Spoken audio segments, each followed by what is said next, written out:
In today's episode, we will continue to explore the traditional flavors of Romania, and now it's time for my absolute favorite cheese donut recipe. Originally called papanache, these fluffy homemade cheese donuts come in various shapes and sizes. They are boiled papanache, roasted papanache, and the star of the show and our subject for the day, deep-fried papanache. With their cheesy but soft texture, papanache are a must-try. These one-of-a-kind sweet treats will definitely capture your heart, so join me and savor a slice of sweet Romania. Traditionally, they are made with unsalted cottage cheese, basically fresh cheese with no salt and with a texture of little snowballs. In Germany, it's called Quark Topfen. In Spain, queso fresco. In United States, it's cottage cheese, and in Romania, it's brânză dulce de vaci. This recipe follows the traditional and original way of making deep-fried papanache from scratch, and for that you'll need 600 grams or 21 ounces of fresh unsalted cottage cheese, 150 grams or 5.3 ounces of flour, 3 eggs, 2 teaspoons of vanilla sugar, 1 teaspoon of vanilla extract, lemon zest from 1 lemon, 8 grams or 2 teaspoons of baking powder, a pinch of salt, and for frying 1 liter or 34 fluid ounces of sunflower oil. Additionally, for serving, you'll also need 500 grams of sour cream and 250 grams of fruit jelly of your choosing. The first thing you have to do is to strain all the liquid the cheese has. And I don't mean just let it sit on the strainer for 1 hour. I mean you need to squeeze out as much liquid as you can. I do it very easily and quickly with a kitchen cloth like this. This step will play a crucial part for the fluffiness of the papanache. More liquid will require more flour, but more flour to the dough will result in a dense and hard cheese donut once it's fried. After this drainage process, you will be left with 500 grams of cottage cheese. This is the actual ratio of cheese needed for the recipe, but with much less water to it.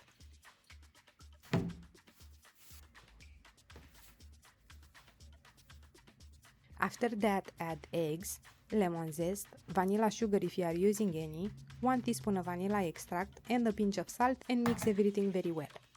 Basically, you mix the wet ingredients first. Usually in baking, lemon zest has a much stronger flavor than orange, but any citric zest will add flavor to your dessert. Now, if you dislike the citric flavor, you can replace it with cinnamon. I usually avoid combining both cinnamon and lemon zest because their strong and contrasting flavors don't complement each other very well. As you can see, my recipe for papanache doesn't require sugar as a vital ingredient. I only add the vanilla one for a stronger vanilla flavor since I am using extract and not vanilla pods. This traditional Romanian dessert is not a very sweet treat, like baklava for example, but relies on a strong combination of flavor and it gets its sweetness from the fruit jelly.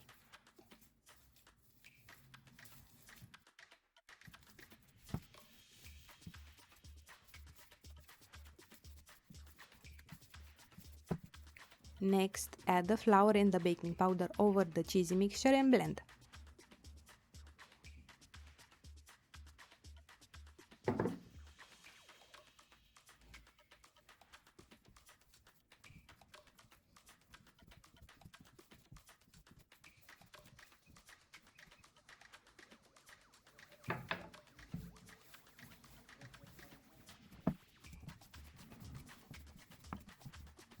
As a result, you will have this easy to work with dough that's only a little bit sticky, and that's all because of the draining process at the start of the recipe.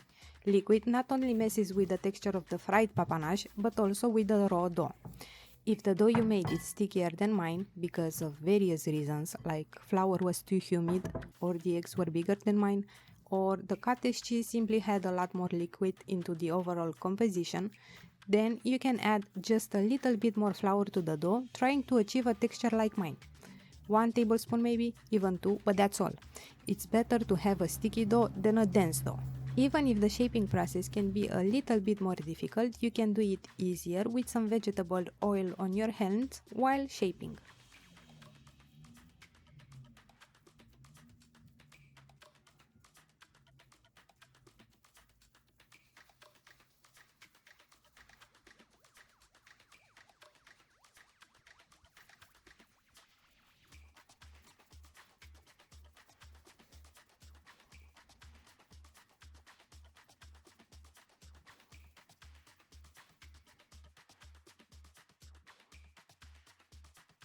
When it comes to frying, there are many opinions. These cheesy donuts need to be deep fried, and for that you'll need a lot of oil. The best oil would be sunflower oil or canola oil, and I strongly suggest you stick to my advice. Papanash fried in olive oil are not very tasty. Actually, desserts in general, either donuts, cheesy donuts or pancakes, will take up on a bitter flavor upon frying them in olive oil. My advice for all the newbies that never made this dessert would be to fry them on a low power. This way you cannot fail with anything. It can take up to a total of 8 minutes depending on the stove and on the frying pan. However, if you are an experienced cook, fry the papanash for 5 minutes on a low to medium power. 2 minutes and a half on one side and another 2.5 on the other side. As a visual reference, fry them until golden as you see in the video.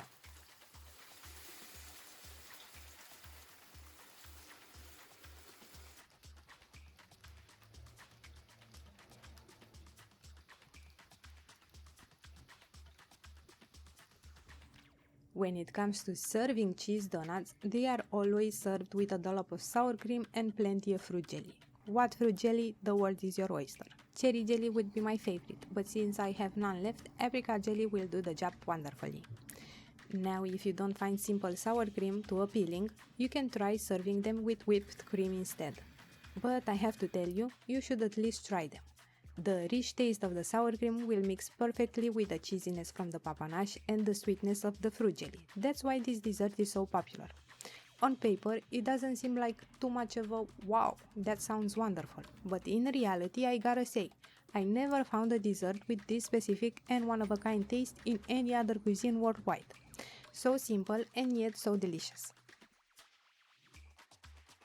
For the people out there that will come to me now and say, but lady, I can't find this unsalted cottage cheese anywhere in the small town I live in, but I really want to try this masterpiece you are talking about. What can I do?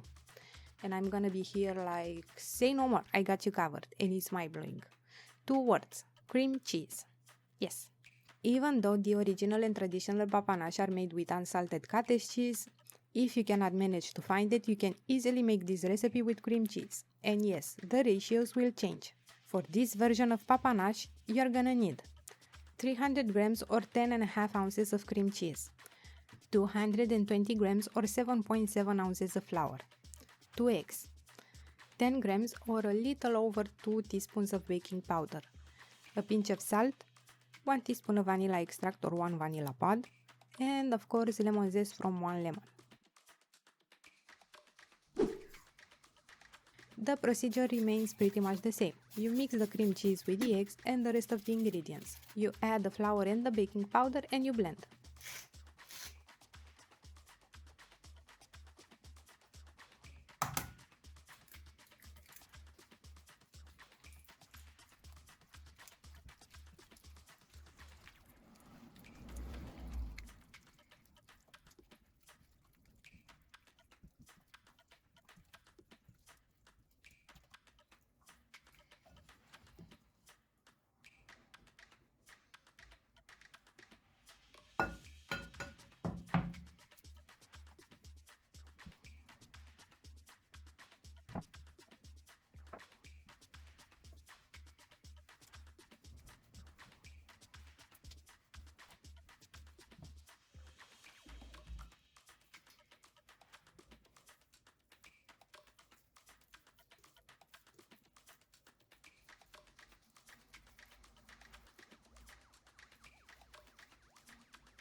The frying process also remains pretty much the same. Fry them on low to medium power for about 5 minutes on both sides and serve them with sour cream and fruit jelly. The taste is not identical to traditional papanash, but it's pretty close. They are soft, they are moist, and they are delicious.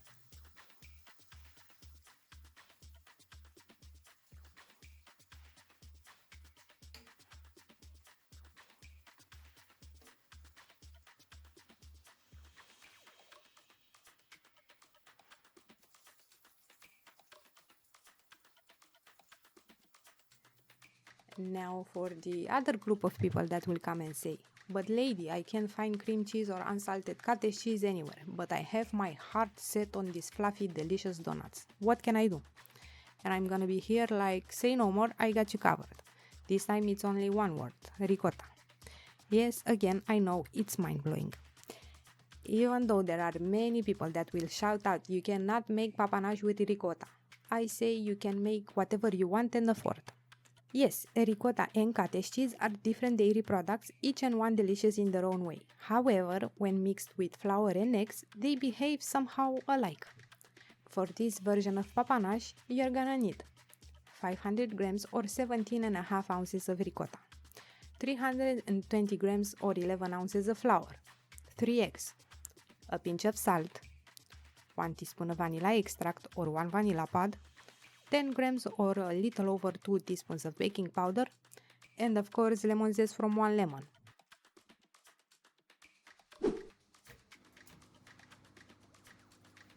Again, the procedure remains pretty much the same.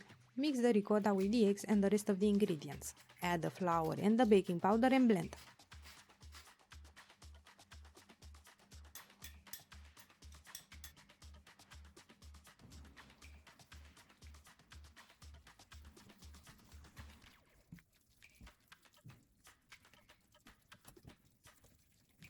As with cream cheese, the dough made with ricotta will be sticky, stickier than the original papanache, and that's perfectly fine. This is how the dough should look like.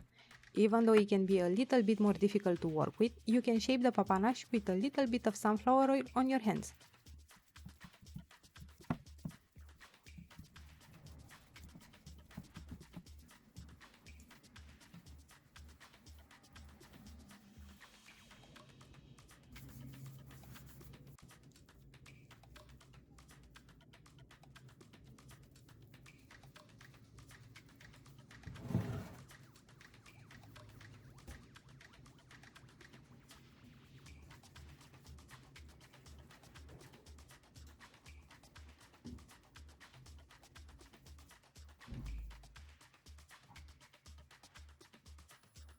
Fry them on low to medium heat for around 5 minutes.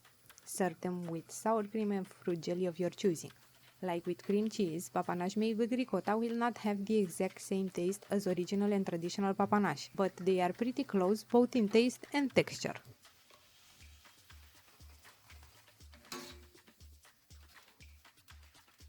There is only one thing to remember from this whole lesson, and that's the texture. This is the key to every version of papanache you're gonna make. For fluffy cheese donuts, you're gonna need a soft dough. If the dough is harder, like here for example, where you found a recipe that calls for 1:1 ratio of flour and cheese, the donuts are gonna be hard as well. That's about it. I hope you found this tutorial helpful and I hope you'll give papanache a try. It's a very simple and quick recipe that's packed with flavor and history. Whether you are making traditional papanache or any of the replacement versions, pay close attention to the texture of the dough. I would love to hear your feedback, and if you have any other questions, I'll see you in the comment section below. Thanks for watching!